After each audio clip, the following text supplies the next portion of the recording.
ॐ अज्ञानतिमिरान्धस्य ज्ञानाञ्जनशलाकया चक्षुरुन्मिलितं येन तस्मै श्रीगुरवे नमः। श्रीचैतन्यमनोभीष्टं स्थापितं येन भूतले स्वयं रूपः कदा मह्यं ददाति स्वपदान्तिकं। नमो विष्णुपदाय कृष्णपृष्ठाय भूतले श्रीमते भक्तिवेदांत स्वामीति नामिने। नमस्ते सारस्वती देवे गौरवाणी प्रचारिणे निर्विशेषा शून्यवादी पाश्चात्य देशतारिणे। वाञ्छाकल्पतरुभ्यश्च कृपा सिन्धुभ्यैव च पतितानां पावनेभ्यो वैष्णवेभ्यो नमो नमः। हे कृष्णा करुणा सिंधो दीनबंधो जगतपते गोपेश गोपिका कांत राधा कांत नमोस्तुते। तप्त कांचन गौरांगी राधे वृंदावनेश्वरी वृषभानुसुते देवी प्रणमामि हरिप्रिये। जय श्री कृष्णा चैतन्य प्रभु नित्यानंद श्री अद्वैत गदाधर श्रीवासदि गौर भक्तवृंद। हरे कृष्णा कृष्णा कृष्णा हरे हरे, हरे राम राम राम हरे हरे। हरे कृष्णा कृष्णा कृष्णा हरे हरे, हरे राम राम राम हरे हरे। हरे कृष्णा कृष्णा कृष्णा हरे हरे, हरे राम राम राम हरे हरे। हरे कृष्णा। आप सभी का स्वागत है इस सुबह के चर्चा सत्र में। हम पिछले 2 दिन से चर्चा कर रहे हैं श्री चैतन्य चरितामृत आदि लीला। आज हम देखेंगे श्री चैतन्य महाप्रभु का जीवन पट सारांश रूप में, पूरा जीवन पट सारांश रूप में। तो शुरुआत करते हैं आज के सत्र को। श्री चैतन्य चरितामृत आदि लीला अध्याय 13वां, श्री चैतन्य महाप्रभु का आविर्भाव प्राकट्य, कि कैसे श्री चैतन्य महाप्रभु इस धरा पर प्रकट हुए।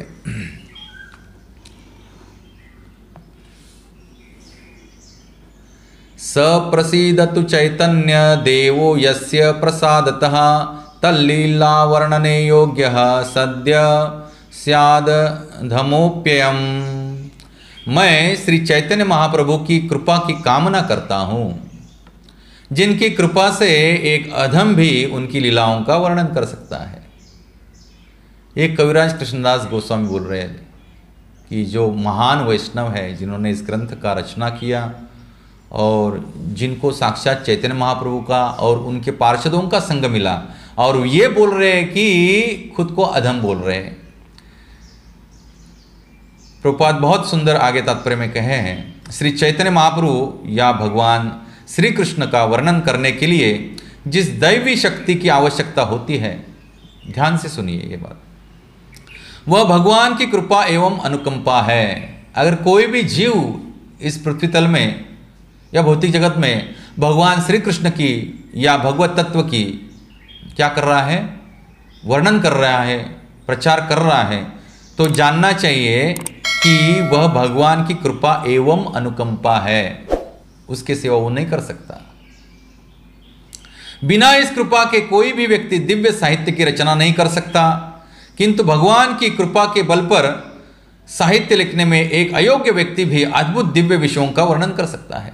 अगर भगवान की कृपा हो जाए तो एक अयोग्य व्यक्ति भी दिव्य साहित्य की रचना कर सकता है और उसके बारे में बात कर सकता है, प्रचार कर सकता है। कृष्ण शक्ति बिना न है तार प्रवर्तन, ये चैतन्य चरितामृत में अंत लीला में आया है। भगवान की कृपा प्राप्त किए बिना कोई भी व्यक्ति भगवान के नाम, यश, गुण, परिकर आदि का प्रचार नहीं कर सकता। अगर कोई प्रचार कर रहा है सच्चे हृदय से, तो जानना चाहिए कि उसके ऊपर निश्चित भगवान की कृपा है। भगवान की कृपा के बिना भगवान का नाम भी मुख में आना शक्य नहीं है। तो अगर कोई व्यक्ति अपना सारा जीवन समर्पित करके भगवान के प्रचार कार्य में लगा है निस्वार्थ भाव से, तो जानना चाहिए कि उसके ऊपर भगवान की निस्सीम क्या है, कृपा है। और उसकी इच्छा यही रहती है कि जो उसको मिला वो हर एक जीव को प्राप्त हो। इस करुणा से, करुणा भरे हृदय से वो प्रयास करता है कि ये प्रचार का कार्य हो जाए। और अपना सब भक्तों का कार्य है कि ऐसे व्यक्ति को हम पूरी तरह से तन मन धन से क्या करें, सहकार्य करें, क्योंकि ये सबसे बड़ा दिव्य कार्य है। मैं इसे पुण्य कार्य नहीं कहूंगा, ये दिव्य कार्य है। अतएव यह निष्कर्ष निकलता है कि कृष्णदास कविराज गोस्वामी द्वारा श्री चैतन्य चरितामृत का वर्णन करना लेखक पर विशेष कृपा वृष्टि का सूचक है। यद्यपि वे अपने आप को अत्यंत अधम मानते थे, जो ऐसा प्रचारक व्यक्ति होता है या साधु होता है वो अपने आप को बहुत अधम मानता है, पतित मानता है, किंतु हमें उन्हें अधम नहीं मान लेना चाहिए। हमें गलती नहीं करनी चाहिए कि वो भले अपने आप को अधम माने, लेकिन हमें उन्हें अधम नहीं मानना चाहिए, क्योंकि वे ऐसा कह रहे हैं। बल्कि जो भी ऐसे दिव्य साहित्य की रचना करने में समर्थ है वह हमारा पूज्य गुरु है। जो भी इस प्रकार से भगवान के नाम रूप गुण लीला का प्रचार कर रहा है वो हमारा कौन है, पूज्य गुरु है। उसको उसी दृष्टि से हमको देखना चाहिए, उसमें भौतिक दृष्टि नहीं रखना चाहिए। जय जय श्री कृष्ण चैतन्य गौरचंद्र जयाद्वैत चंद्र जय जय नित्यानंद। श्री कृष्ण चैतन्य महाप्रभु की जय हो, श्री अद्वैत चंद्र की जय हो, श्री नित्यानंद प्रभु की जय हो। जय जय गदाधर श्री, जय श्री निवास, जय मुकुंद वासुदेव, जय हरिदास। गदाधर प्रभु जी की जय हो, श्रीवास ठाकुर जी की जय हो, मुकुंद प्रभु तथा वासुदेव प्रभु की जय हो, हरिदास ठाकुर की जय हो। जय दामोदर स्वरूप, जय मुरारी गुप्त, यही सब चंद्रोदय तमह कैल लुप्त। तमह म्हणजे याने अंधकार, तम याने अंधकार। तो स्वरूप दामोदर तथा मुरारी गुप्त की जय हो। इन सारे दैदीप्यमान चंद्रमाओं ने मिलकर इस भौतिक जगत के अंधकार को दूर भगाया। जय श्री चैतन्य चंद्रेर भक्त चंद्रगण, सवार प्रेम ज्योत्स्नाय उज्ज्वल त्रिभुवन। उन सारे चंद्रमाओं की जय हो जो चैतन्य महाप्रभु नामक प्रधान चंद्रमा के भक्त है। सब आ गए उसमें, जो भी इस गौड़ीय धारा में शिक्षा दीक्षा ले रहे हैं और जो भी इस महान परंपरा में भक्ति कर रहे, भगवान श्री कृष्ण की प्रेमा भक्ति कर रहे हैं, वो सब क्या है, उन प्रधान चैतन्य महाप्रभु नामक चंद्रमा के क्या है, भक्त है। उनका उज्ज्वल चंद्र प्रकाश समूचे ब्रह्मांड को प्रकाशित करता है। तो इस श्लोक में चंद्रगण बहुवचक सूचक है। इससे सूचित होता है कि चंद्रमा अनेक है। भगवद गीता में भगवान श्री कृष्ण कहते हैं नक्षत्राणाम अहम शशि। भगवान श्री कृष्ण क्या कह रहे हैं कि इतनी सारी जो नक्षत्र हैं उसमें अहम, मैं क्या हूं, चंद्रमा हूं, शशि। मैं नक्षत्रों में चंद्रमा हूं। सारे नक्षत्र तारे चंद्रमा के समान है। पाश्चात्य ज्योतिर्विद्य नक्षत्रों को सूर्य समान मानते हैं, किंतु वैदिक ज्योतिर्विद वैदिक शास्त्रों का अनुगमन करने के फलस्वरूप इन्हें चंद्रमा के समान मानते हैं।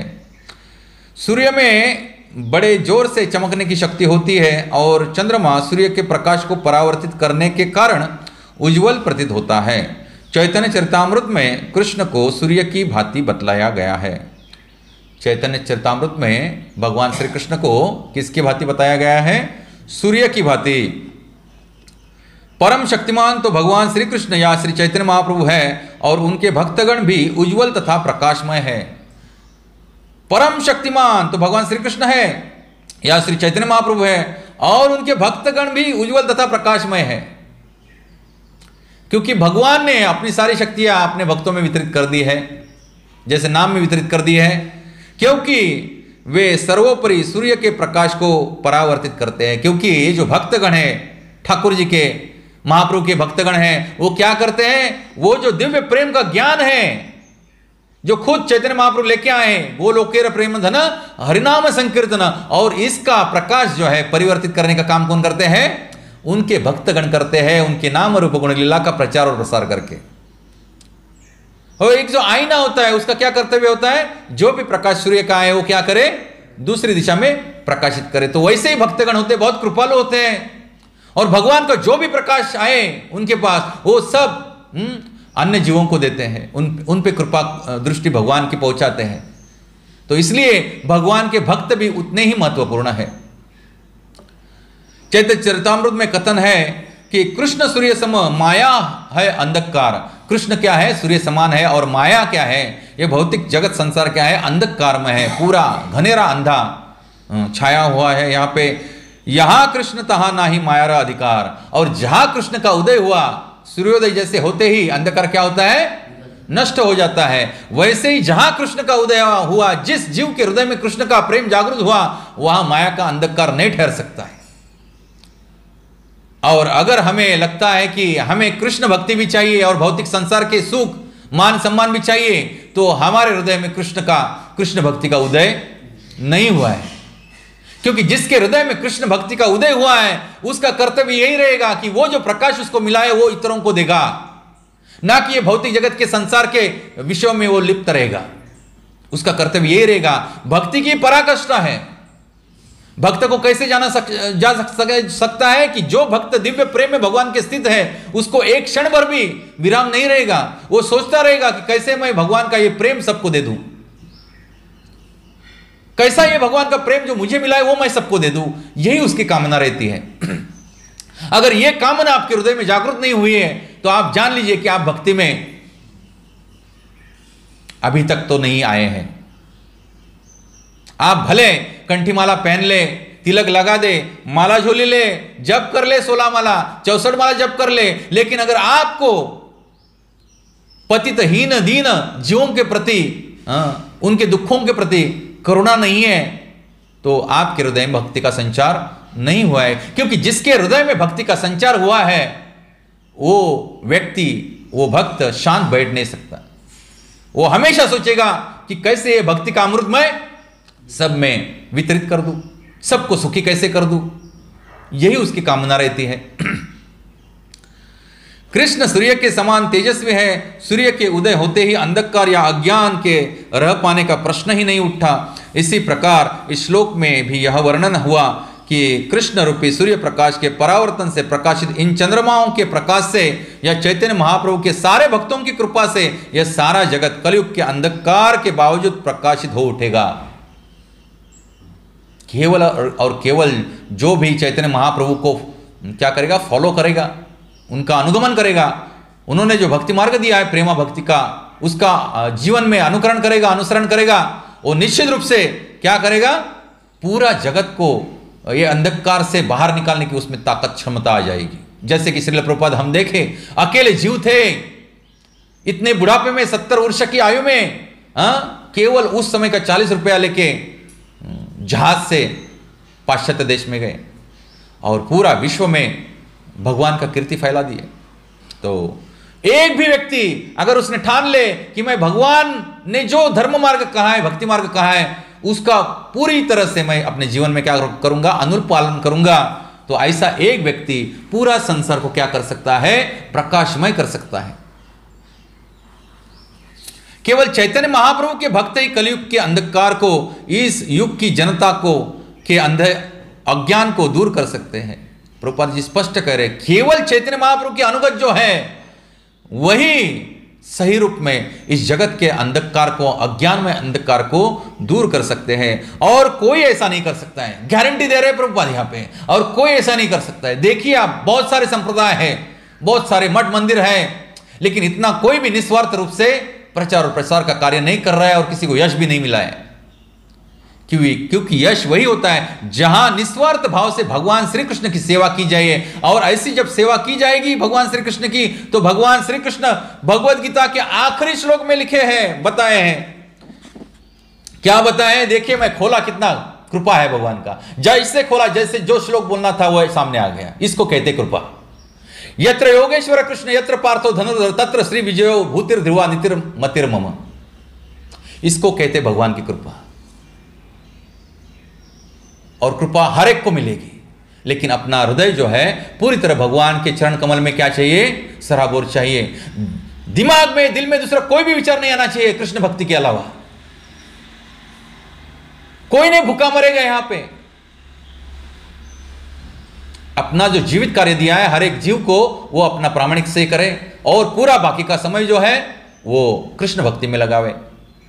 गुरु महाराज कहते हैं कि मनुष्य का कर्तव्य है कि उसका जो भौतिक कार्य है, समझो कोई गृहस्थ है तो उसका भौतिक कार्य वो फट से निपटाए, ऐसे निपटाए। गुरु महाराज कहते हैं फटाफट, ताकि जो भी बाकी का समय रहे वो क्या कर सके, वो इसमें लगा सके, भक्ति में लगा सके, ज्यादा नाम जप कर सके, ज्यादा भागवतम पढ़े, ज्यादा भक्तों का संग करे, ज्यादा प्रचार करे, ज्यादा सेवा करे ठाकुर जी की। टाइम पास करने के लिए तो टाइम ही नहीं है। हमने पिछले महीने देखा था, प्रहलाद महाराज कह रहे हैं कि कैसे मनुष्य जीवन में किसी के पास भी टाइम पास करने के लिए बिल्कुल टाइम नहीं है, और जो भी ऐसा रहते हुए भी अगर टाइम पास कर रहा है जीवन में तो उसका तो टाइम पास हो गया। क्या हो गया? उसके हाथ से वक्त फिसल गया, उसके हाथ में कुछ नहीं रहेगा। तो भगवान कह रहे हैं यहां पे, जो भी मेरा आश्रय लिया है हृदय में, यत्र योगेश्वर कृष्णो यत्र पार्थो धनुर्धर तत्र श्री विजयो भूतिर ध्रुवा नितिर्मतिर मम। सो जहां पे योगेश्वर कृष्ण है और महान धनुर्धर अर्जुन है, वहां निश्चित रूप से ऐश्वर्य है, विजय है, असामान्य सामर्थ्य है और नीति है। और भगवान श्री कृष्ण कहते हैं कि यही मेरा मत है। सॉरी, संजय यहां पे कह रहे हैं धृतराष्ट्र को कि ये मेरा मत है, क्योंकि धृतराष्ट्र को लग रहा था कि कुछ तो चमत्कार होगा और मेरे पुत्रों का क्या होगा, विजय होगा, कौरवों का विजय होगा। लेकिन संजय ने पूरा क्लियर कर दिया कि हे धृतराष्ट्र, तुम्हारे पुत्रों का विजय होने की कोई भी संभावना नहीं है, क्योंकि जहां पे भगवान श्री कृष्ण है, योगेश्वर कृष्ण, और जहां पे उनका भक्त है महान अर्जुन जैसा पूरी तरह समर्पित, वहां पे श्री है, विजय है, ऐश्वर्य है, सामर्थ्य और नीतिमत्ता भी है। तो इसीलिए प्रभुपाद कहते हैं केवल चैतन्य महाप्रभु के भक्त ही कलयुग के अंधकार को, इस युग की जनता के अज्ञान को दूर कर सकते हैं, और कोई ऐसा नहीं कर सकता है, क्योंकि बाकी के सारे पंथ भगवान श्री कृष्ण को बाजू में रखे हैं और कुछ अपना ही कुछ तो डामडोल कर रहे हैं। ऐसे गुरुओं को और उनके चेलों के लिए शास्त्र में कहा गया है, लोभी गुरु और लालची चेला दोनों ही नरक में ठेलम ठेला, दोनों ही नरक में जाएंगे, कोई किसी का उद्धार नहीं कर पाएगा। अतएव हमारी यह कामना है कि कृष्ण भावनामृत आंदोलन के सारे भक्त सर्वोपरि सूर्य के प्रकाश को परावर्तित करते हुए सारे जगत के अंधकार को दूर करें। इसलिए प्रभुपाद कामना क्या कर रहे हैं कि कृष्ण भावना जिसने ली है हृदय में, जो इसमें शिक्षित दीक्षित है, उसका कर्तव्य क्या है? उसका कर्तव्य भगवान के हाथ का आईना बने। क्या बने? भगवान के हाथ का आईना बने, और वहां से जो प्रकाश आ रहा है भक्ति का, वो सब जीवों को दे दे। यही कर्तव्य है भक्त का, न कि दूसरा कोई कर्तव्य है। अपने उदर निर्वाह का कार्य जो है फटाफट निपटा दे, और जो भी पूरा समय बचता है वो सब भक्ति में तल्लीन हो जाए। इतना पढ़े, इतना सुने गुरु महाराज से कि रात को 2 बजे भी उठाया तो मुंह से नाम निकले बस, हरे कृष्णा कृष्ण कृष्ण हरे हरे, हरे राम राम राम हरे हरे।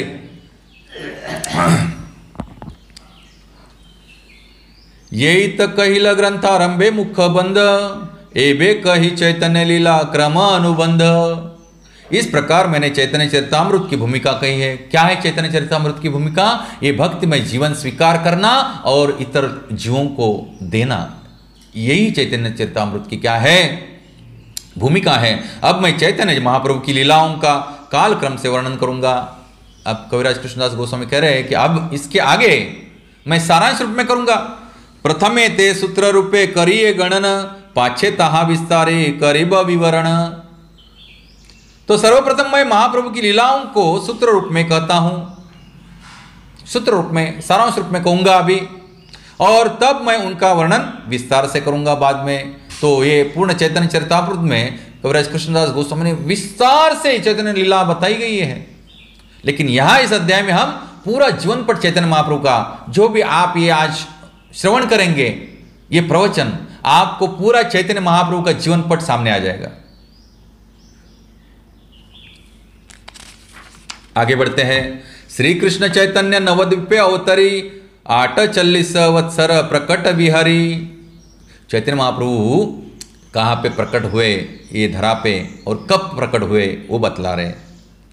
श्री चैतन्य महाप्रभु नवद्वीप में अवतरित होकर 48 वर्षों तक प्रकट रहे और उन्होंने अपनी लीलाओं का आनंद लिया। कितना आयु तक यहाँ पे प्रकट रहे? 48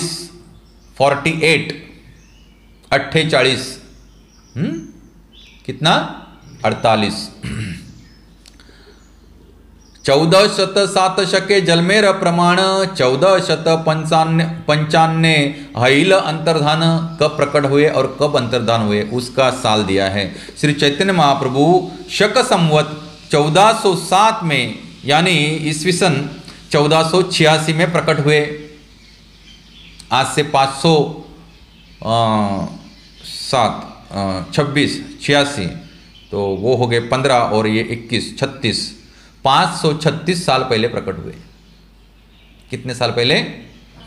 536 साल पहले प्रकट हुए।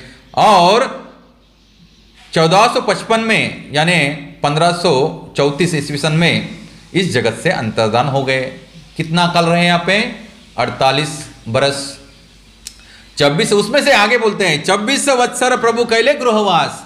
पहले 24 बरस जो है 24 इयर्स प्रभु ने क्या किया? गृहवास किया। बाल कुमार पौगंड किशोर और यौवन और गृहस्थाश्रम ये कितना बरस तक हुआ उनका? 24 बरस। निरंतर कैले कृष्ण कीर्तन विलास उसमें क्या किया उन्होंने? निरंतर कृष्ण कीर्तन किया। तो ये हमको प्रभु जी चैतन्य महाप्रभु बता रहे हैं कि जो भी भगवान श्री कृष्ण का भक्त है उसका कर्तव्य है कि वो निरंतर क्या करे कृष्ण कीर्तन करे, ना कि कोई भी दूसरा कर्तव्य उसके लिए नहीं है। जो भी कृष्ण भक्ति स्वीकारा है, जिसने भगवान श्री कृष्ण को अपने आराध्य प्राणनाथ माने हैं और वो सबके है ही प्रियतम प्राणनाथ, तो उसका कर्तव्य है कि वो 24 घंटे क्या करे? कृष्ण कीर्तन में रत रहे। 24 वत्सर शेष करी या संन्यास आर 24 वत्सर कैले नीलाचलेवास। और उर्वरित शेष जो 24 वर्ष है तो उन्होंने संन्यास ग्रहण किया और अगले 24 वर्षों तक वे जगन्नाथपुरी में रहे। तार मध्य 6 वत्सर गमन आगमन कभी कभू दक्षिण कभू गौड़ कभी वृंदावन। तार मध्य 6 वत्सर जो 24 वर्ष उनके सन्यास के थे जहां पे वो जगन्नाथपुरी में रहे, उसमें के पहले 6 वर्ष क्या हुआ? गमनागमन। उन्होंने बहुत भ्रमंती की। गमनागमन यानी बहुत भ्रमंती की पूरा भारत देश में। तो कहाँ कहाँ भ्रमंती की बता रहे हैं यहाँ पे?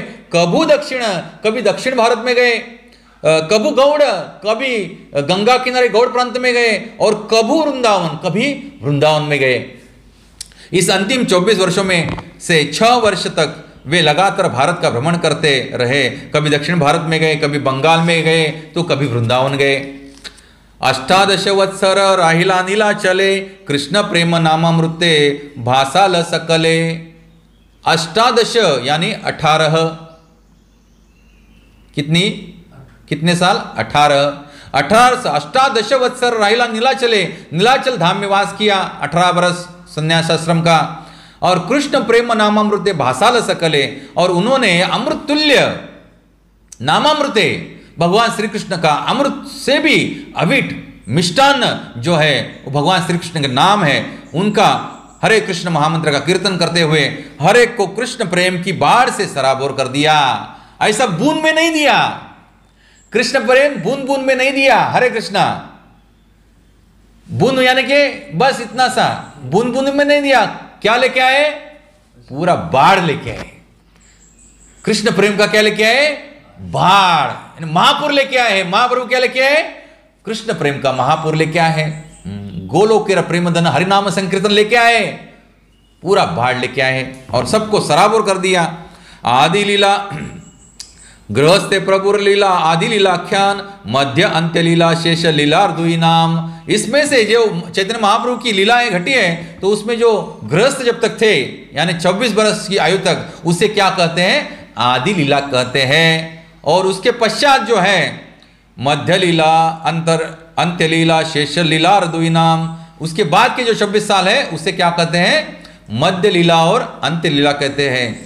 आदि लीला मध्य प्रभु यते कचरित सूत्र रूपे मुरारी गुप्त करीला ग्रथित।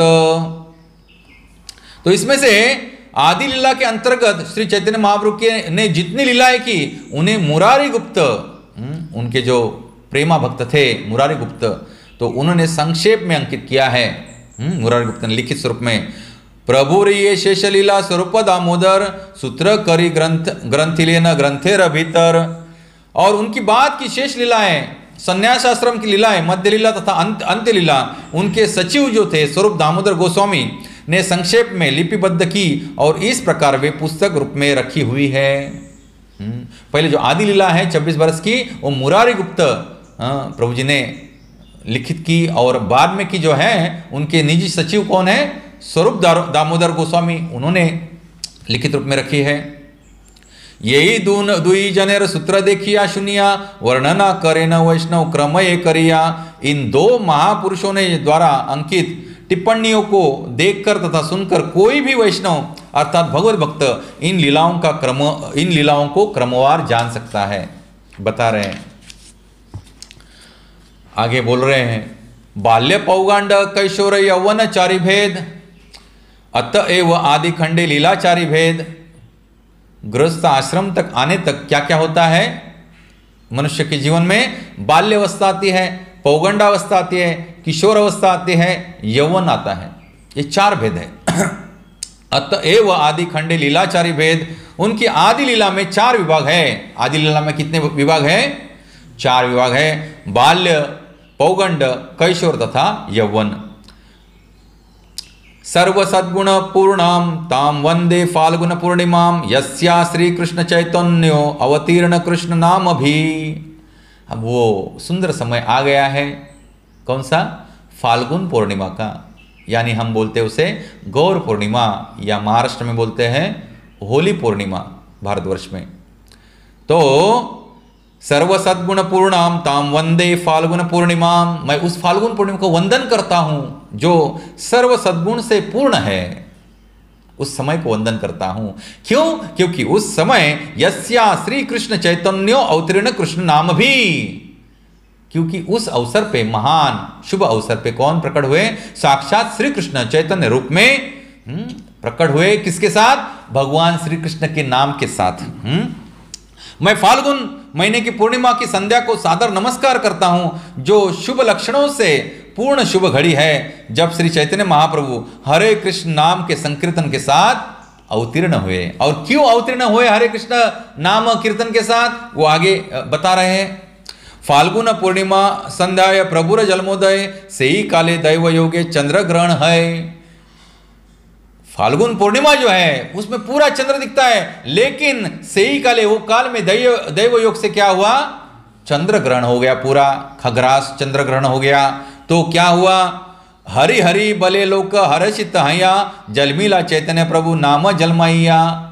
तो उस समय प्रथा थी कि जब भी ग्रहण होता था, लगता था, तो सब लोग क्या करते थे? भगवान श्री हरि का नाम जप करते थे जोर से, हरि बोल हरि बोल हरि बोल। तो हरि हरि बले लोक हर्षित हैया, और हरि हरि का नाम मुख में आते ही हर एक को हर्ष होता है, क्योंकि हरि ही सब आनंद का क्या है? स्रोत है। जहां पे हरि का नाम है वहां दुख कभी भी नहीं रह सकता। तो इस ऐसे समय में जलमिला चैतन्य प्रभु नाम जलमाइया, और खुद ही जन्म अवतार धारण नहीं किए, क्या किए? नाम भी अपने साथ प्रकट किए। हर्ष से हर व्यक्ति भगवान के पवित्र नाम हरि हरि का उच्चारण कर रहा था, और अपने प्रकट होने के पूर्व महाप्रभु पवित्र नाम को प्रकट कर चुके थे। जन्म बाल्य पौगंड कैशोर युवा काले हरि नाम लयो याइला प्रभु नाना छले। इतना ही नहीं, अपना पूरा ये जो काल है, जन्म बाल्य पौगंड कैशोर युवा काले, प्रभु ने ऐसा छल किया कि हर एक व्यक्ति उनके सानिध्य में आते ही क्या करता था? हरि बोल कहता था।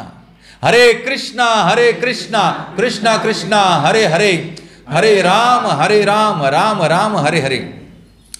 श्री चैतन्य महाप्रभु ने अपने जन्म के समय बाल्य पौकंड कैशोर तथा युवावस्था में भिन्न भिन्न बहानों से लोगों को हरिनाम का कीर्तन करने के लिए प्रेरित किया। कैसे प्रेरित किया हम आगे देखते हैं, डिटेल में देखेंगे, सारांश रूप से देख रहे हैं। जलमिला ठाकुर जी की डिटेल में भी देखेंगे हम। ये सारांश से पूरा जीवन पर देख रहे हैं। उसमें हम अभी क्या देख रहे हैं, 4 भाग देख रहे हैं आदि लीला के। जन्म, बाल्य, पौगंड, कैशोर और युवावस्था। जन्म की बात की, बाल्य भाव छले प्रभु करे न क्रंदन, कृष्ण हरि नाम सुनी रहे रोदन।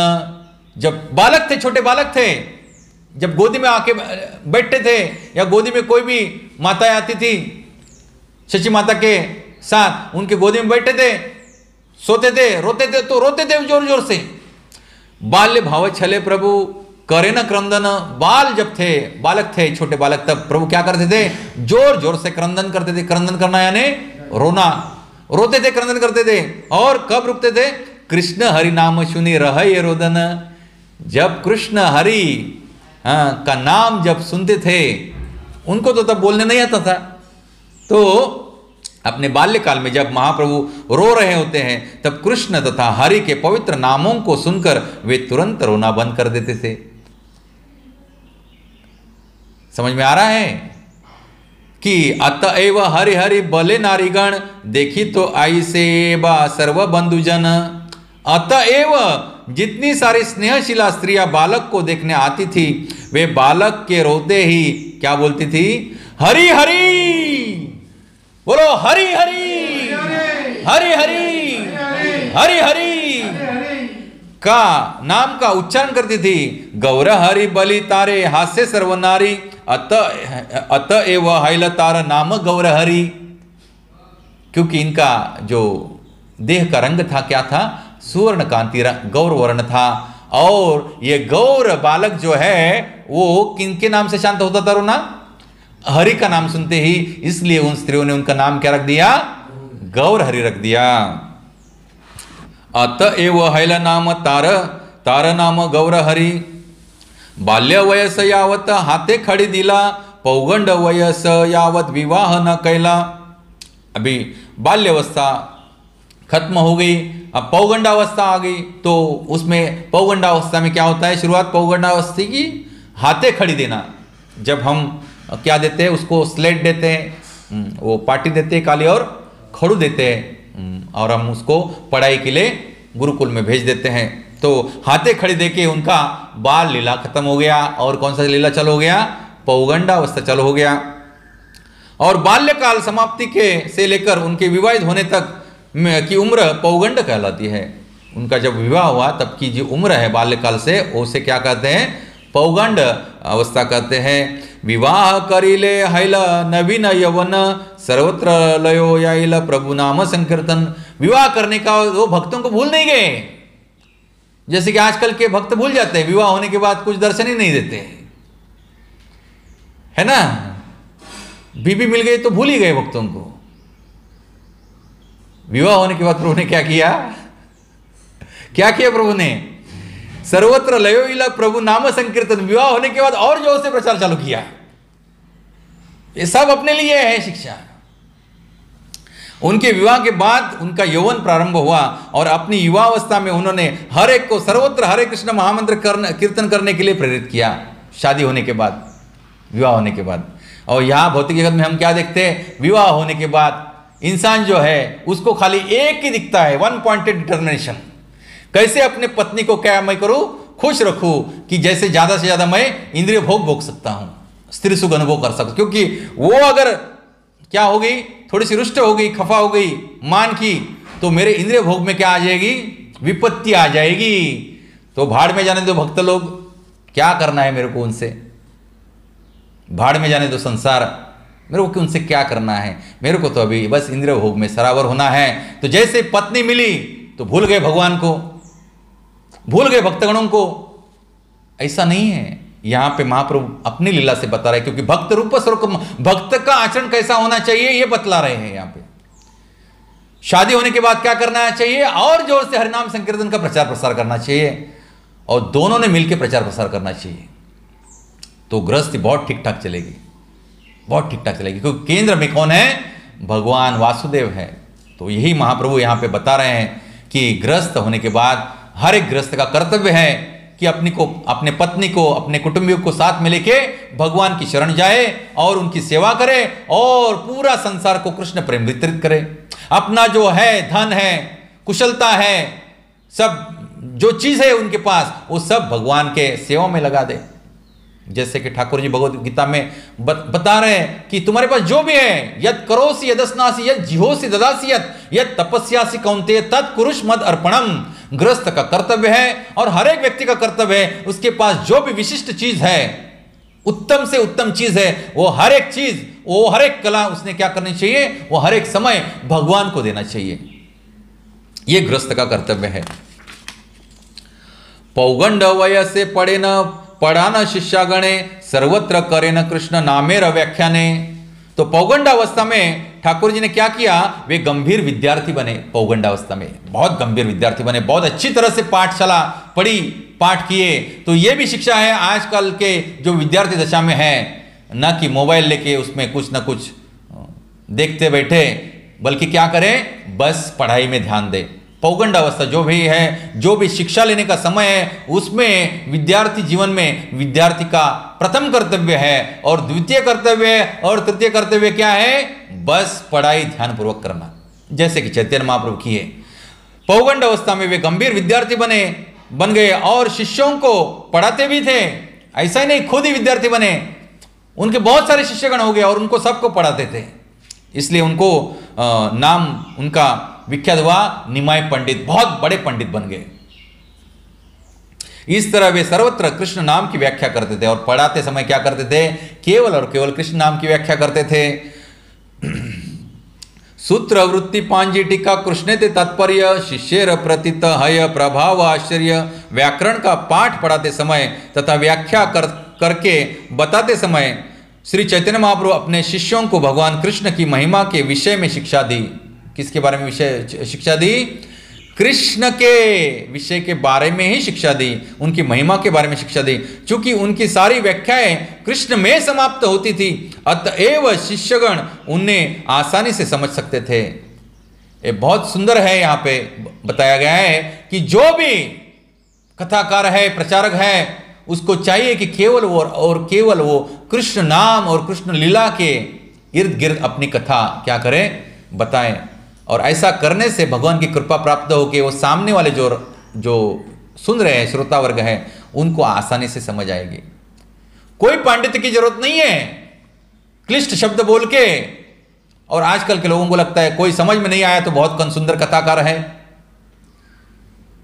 गुरु महाराज एक बार बता रहे थे कि उनको एक कथा से आया हुआ व्यक्ति मिला, तो बोले कहाँ गए थे महाराज, तो बोले कथा में गए थे।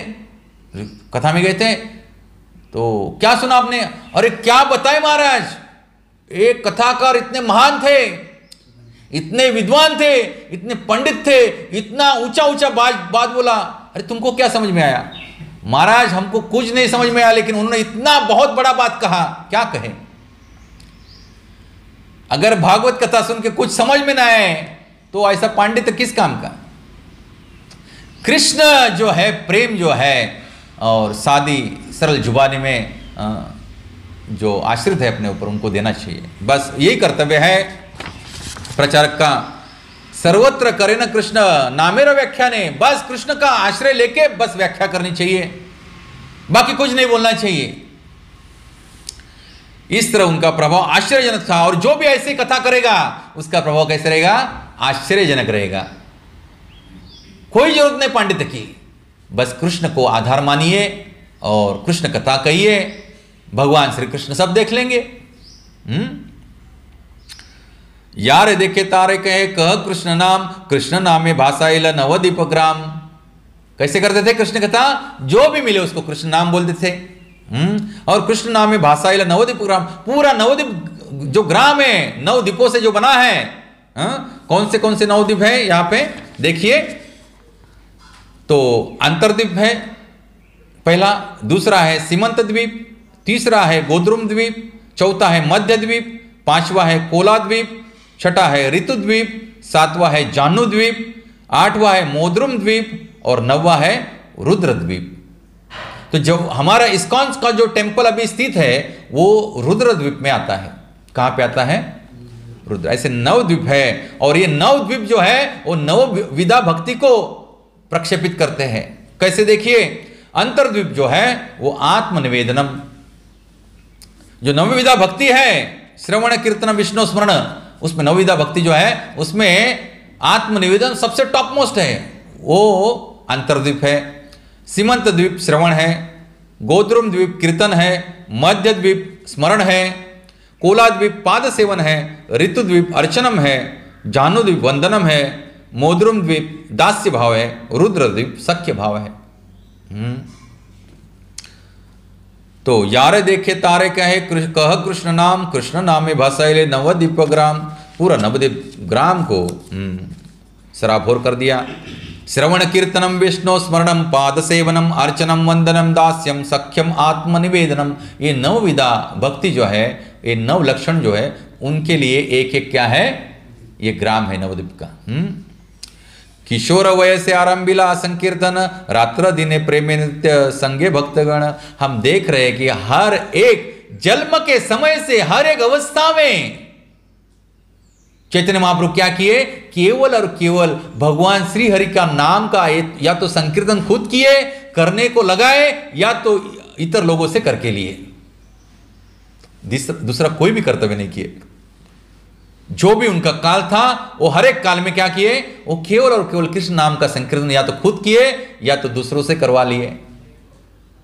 जैसे कि बाल्यावस्था में रोते थे और जैसे हरि हरि कृष्ण कृष्ण हरे कृष्ण बोलते थे तो चुप होते थे और आनंदित होते थे, इसलिए उनका नाम क्या पड़ा, गौर हरि पड़ा। नगरे नगरे भ्रमे कीर्तन करिया, भाषा इल त्रिभुवन प्रेम भक्ति दिया। हर एक नगर में जाके क्या किया, उन्होंने कीर्तन किया कृष्ण नाम का, और जैसे कि त्रिभुवन को उन्होंने प्रेमा भक्ति प्रदान कर दी। और क्यों नहीं कर सकते, वो स्वयं भगवान श्री कृष्ण है। ऐसा हमको दिख रहा है कि हमारी दृष्टि से कि वो नवद्वीप धाम में कीर्तन किए, लेकिन ठाकुर जी जो है, जो उनके हृदय में होता है, वो त्रैलोक्य में नहीं, पूरा क्रिएशन में जो भी आध्यात्मिक जगत है, भौतिक जगत है, अनंत कोटि ब्रह्मांड है, आध्यात्मिक अनंत कोटि ग्रह गोल है, वहां सब पे वो पहुंच जाता है। 24 वत्सर छे नवद्वीप ग्रामे, लायो याइला सर्वलोक कृष्ण प्रेम नामे। वही बतलाया है, जो 24 वर्ष वो जो नवद्वीप धाम में रहे, वो सब 24 वर्ष उन्होंने पूरा नवद्वीप धाम सराबोर कर दिया कृष्ण प्रेम के नाम से, कृष्ण कीर्तन के नाम से। 24 वत्सर छिला करिया संन्यास, भक्त गण लया कैला नीलाचले वास। उसके बाद के 24 वर्ष कहाँ पे, भक्त गणों को सब लेके कहाँ गए, नीलाचल धाम गए, जगन्नाथपुरी धाम, वहां पे वास किए। तार मध्य नीलाचले 6 वत्सर, नृत्य गीत प्रेम भक्ति दान निरंतर। तो उसमें जो 24 वर्ष है संन्यास आश्रम के, तो उसमें से 6 वर्ष क्या किए, बस तारम मध्य नीलाचले 6 वत्सर, नीलाचल में जो उन्होंने 24 वर्ष रहे, उसमें 6 वत्सर क्या किए, नृत्य किए, गीत गाए, भगवान के प्रेम भक्ति का दान निरंतर दिए।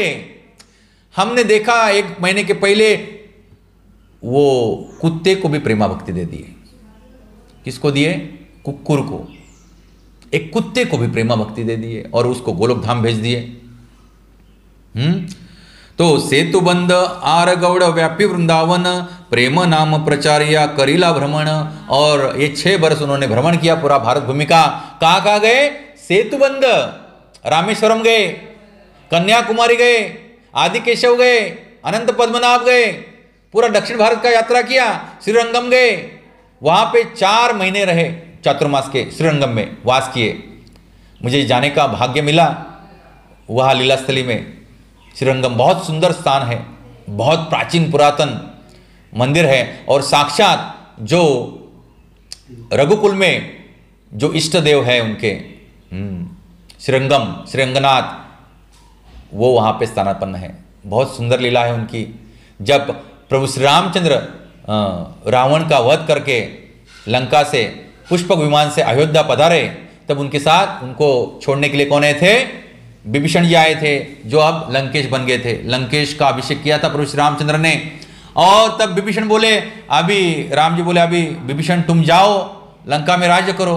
तो बोले, प्रभु मैं आपको छोड़ के नहीं जा सकता, मैं आपको छोड़ के नहीं जा सकता, मैं एक क्षण भी आपके विरह में नहीं जी सकता।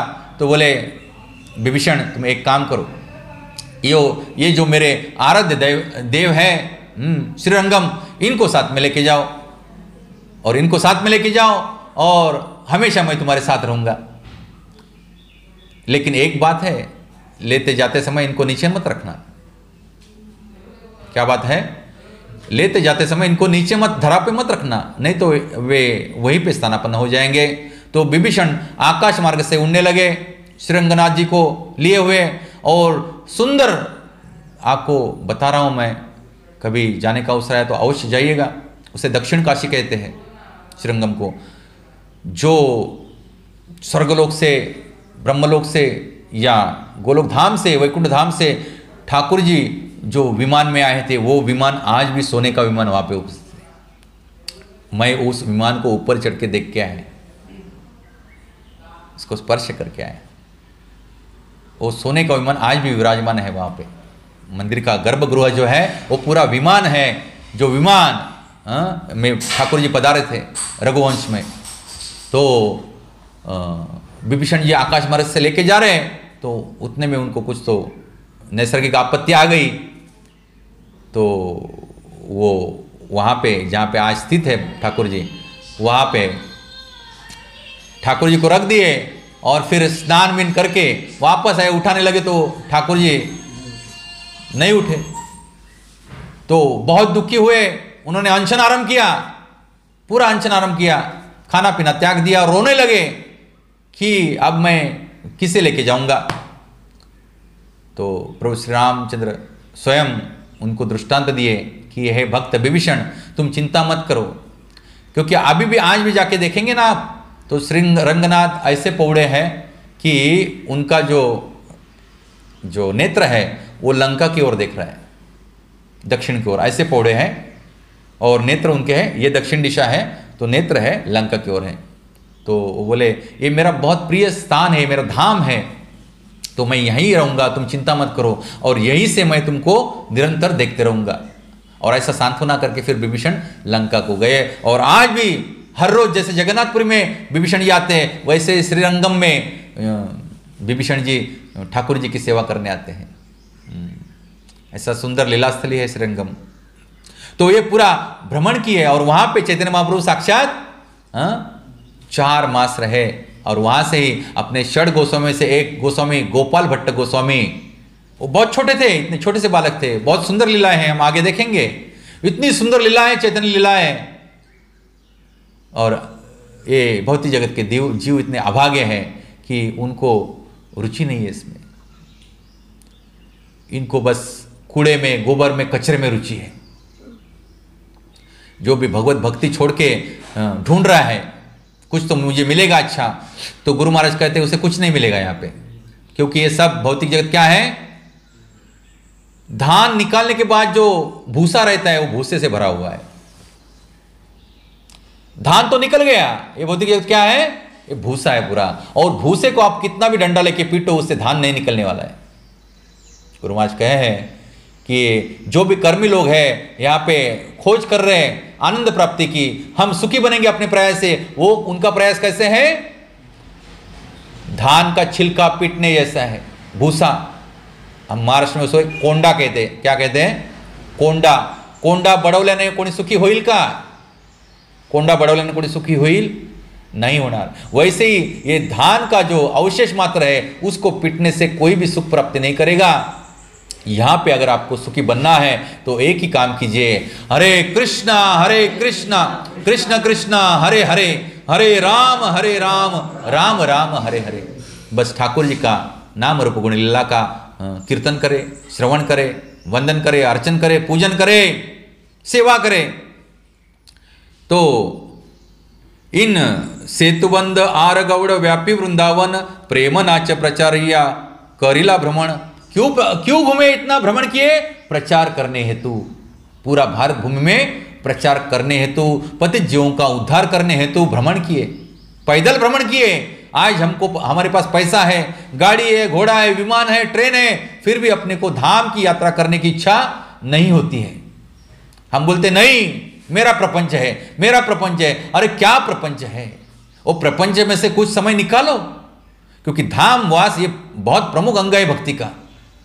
जैसे कि साधु संग प्रमुख अंग है, विग्रह सेवा प्रमुख अंग है, जप करना प्रमुख अंग है, ग्रंथ पढ़ना प्रमुख अंग है, वैसे धाम वास करना भी भक्ति का क्या है, प्रमुख अंग है। तो यात्रा में हर एक को सहभागी होना चाहिए उत्साहित रूप से। यही मध्य लीला नाम लीला मुख्य धाम शेष 18 वर्ष अंत लीला नाम। ये जो 6 बरस जो है ठाकुर जी चैतन्य महाप्रभु जी भ्रमण किए भारत में, उसे क्या कहते हैं, मध्य लीला कहते हैं। और उर्वरित जो शेष है 18 बरस, उसे क्या कहते हैं, अंत्य लीला। 18 और 6 कितना हुआ, 24। 18 और 6 24 हुआ। तो 24 बरस तक उन्होंने संन्यास आश्रम में रहे। उनमें से पहले 6 बरस मध्य लीला कहलाते हैं और उर्वरित 18 बरस क्या है, अंत्य लीला ठाकुर जी की। तार मध्य 6 वत्सर भक्त गण संगे प्रेम भक्ति लायो याइला नृत्य गीत रंगे। तो ये जो 18 बरस बाद के शेष के बचे हैं, उसमें से पहले 6 बरस, अभी 6 बरस तो भ्रमण हो गया, बचे कितने, 18 बरस। 18 बरस में से नीलाचल धाम में पहले 6 बरस प्रभु क्या किए, तार मध्य 6 वत्सर भक्तगण संगे, अपने भक्तगणों के साथ क्या किए, प्रेम भक्ति और नृत्य गीत रंगे। और बस प्रेम भक्ति का प्रचार किए और उनके साथ सदैव नृत्य गान करते थे। रथ यात्रा में ऐसा सुंदर नृत्य होता था, चैतन्य महाप्रभु भी बहुत सुंदर नृत्य करते थे। और उसमें से शेष जो 12 वत्सर शेष रहिला नीलाचले, जो 12 वर्ष आखिर के जो नीलाचल धाम में रहे चैतन्य महाप्रभु, प्रेमावस्था शिखाइला आस्वादन चले, तो उसमें प्रेमा भक्ति का परमोच्च रसास्वादन उन्होंने किया और हमको भी सिखा दिया कि कैसे प्रेमा भक्ति होती है।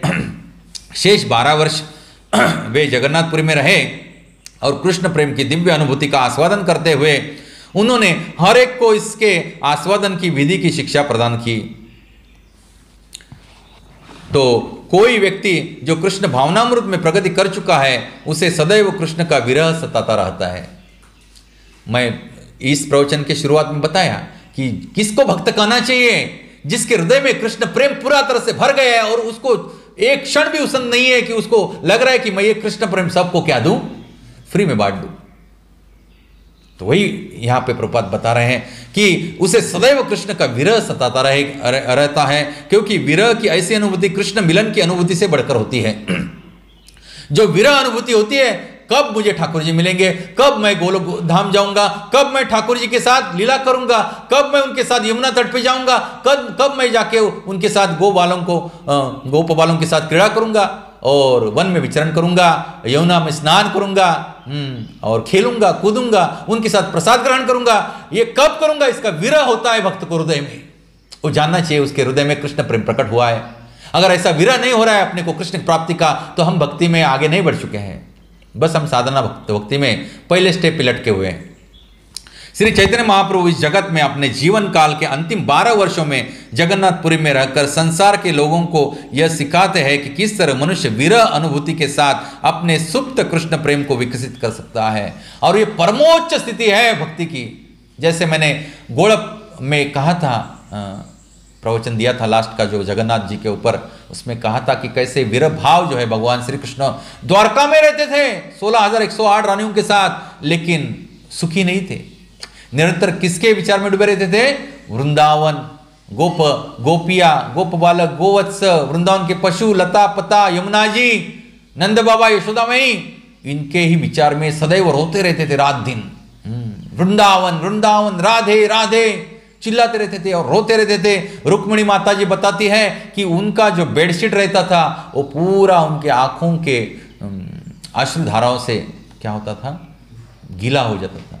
ऐसा प्रेम में भगवान श्री कृष्ण स्वयं अनुभूति करते हैं। तो यही अनुभूति हर एक भक्त को करनी चाहिए। ये दिखाने के लिए चैतन्य महाप्रभु आखिर की 12 बरस क्या किए, ये विरह भाव में प्रेमा भक्ति क्या होती है उसका उदाहरण प्रस्तुत किए। विरह अथवा कृष्ण मिलन की ऐसी अनुभूतियां भगवत प्रेम की विभिन्न अवस्थाएं हैं, ये परमोच्च अवस्थाएं हैं। जब मनुष्य गंभीरतापूर्वक भक्ति में लग जाता है तब ये अनुभूतियां समयानुसार विकसित होती है।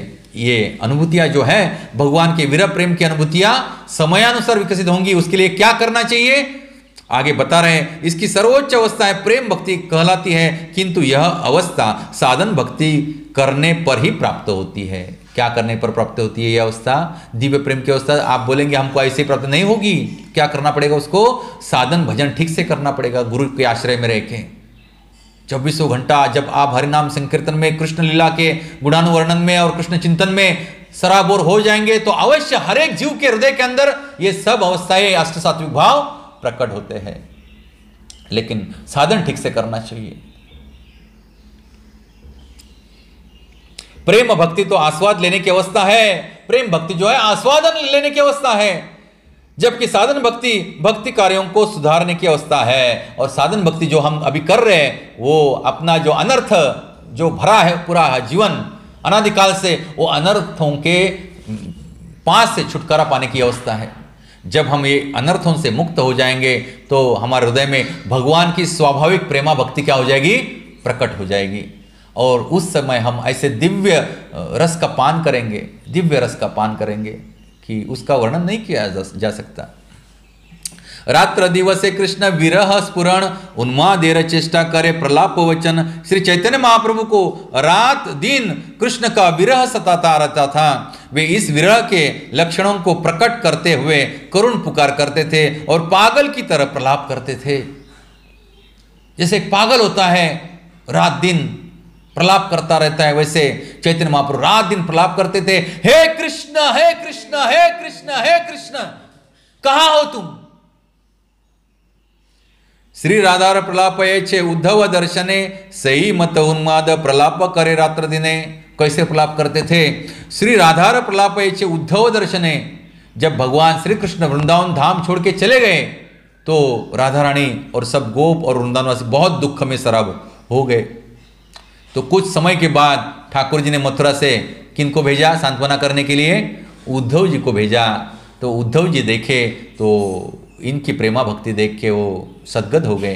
वो बोले मुझे बहुत अहंकार था कि मैं बहुत बड़ा ज्ञानी पंडित हूँ और ठाकुर जी का बहुत बड़ा भक्त हूँ, लेकिन इनके आगे तो मैं कंकड़ भी नहीं हूँ, इनके भक्ति के आगे मैं एक धूलि का कण भी नहीं हूँ।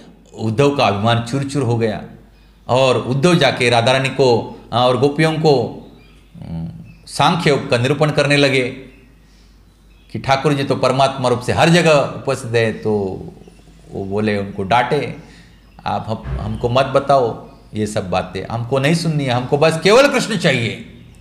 हमको ना नारायण से कुछ काम है, ना परमात्मा से कुछ काम है, ना ब्रह्म ज्योति से कुछ काम है। हमको क्या चाहिए? केवल और केवल हमारे श्याम सुंदर वृंदावनवासी कृष्ण ही चाहिए, तभी हमारा हृदय शांत हो जाएगा। तो ये विरह भाव जो राधा रानी का विरह भाव ये अनुभव कर रहे हैं ये 12 साल कौन? चैतन्य महाप्रभु।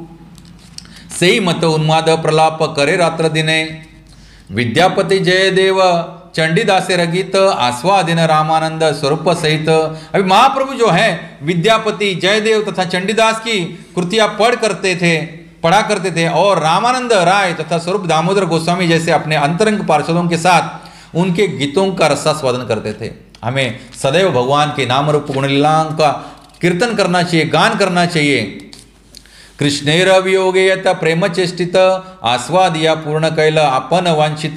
कृष्ण के वियोग में श्री चैतन्य महाप्रभु इन सारे भावाविष्ट कार्यकलापों का आस्वादन करते थे और इस तरह वे स्वयं की इच्छाओं की पूर्ति करते थे। उनकी इच्छा क्या थी?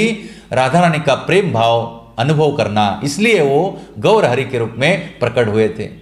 वो भी हम देखेंगे कि ठाकुर जी के क्या अंतरंग विचार थे इस प्राकट्य लीला के बारे में और बहिरंग क्या विचार थे। किस कारण ठाकुर जी गोलोक धाम से इस जगत में चैतन्य महाप्रभु के रूप में आए, अंतरंग कारण क्या थे और बहिरंग कारण क्या थे, वे भी हम देखेंगे। अनंत चैतन्य लीला शूद्र जीव हया ते वर्णिते पारे तहा विस्तार करिया। श्री चैतन्य महाप्रभु की लीलाएं अनंत है, भला एक शूद्र जीव उन दिव्य लीलाओं को कितना विस्तार पूर्वक वर्णन कर सकता है। सूत्र करि गणे यदि अपने अनंत सहस्त्र वदन ते हो नाही पाय अंत। यदि साक्षात शेषनाग जी जिनको क्या है शेषनाग अनंत को चैतन्य महाप्रभु की लीलाएं सूत्रबद्ध करना पड़े तो वे अपने हजारों मुखों से भी उनकी सीमा पा सकने में समर्थ नहीं हो सकते। तो एक क्षुद्र जीव मनुष्य जीव कैसे करेगा वर्णन? तो मैं प्रयास कर रहा हूं, लेकिन अनंत शेष भी उनका वर्णन करने में असमर्थ है। इतनी दिव्य लीला है, अनंत अगणित लीला है चैतन्य महाप्रभु की। तो यहाँ पे हम आज विराम लेते हैं और आगे हम देखेंगे प्रत्यक्ष रूप से कैसे चैतन्य महाप्रभु प्रकट हुए। वो लीला हम अगले सप्ताह 3 दिवस सत्र में श्रवण करेंगे। हरे कृष्णा। चैतन्य चरितामृत ग्रंथ की, श्रील प्रभुपाद की, निताय गौर प्रेमानंदे। हरि हरि बोल।